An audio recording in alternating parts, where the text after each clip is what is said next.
That wind turbine is turning real good. It'll charge up the battery a little bit. Not that much because it doesn't always turn like this.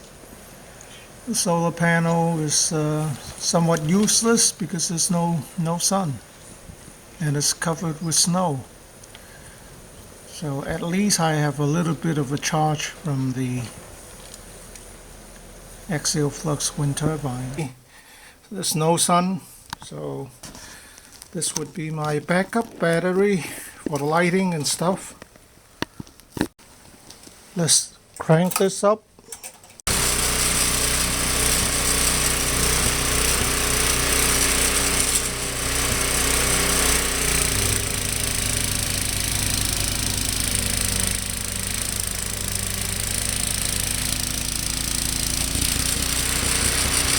Here it goes.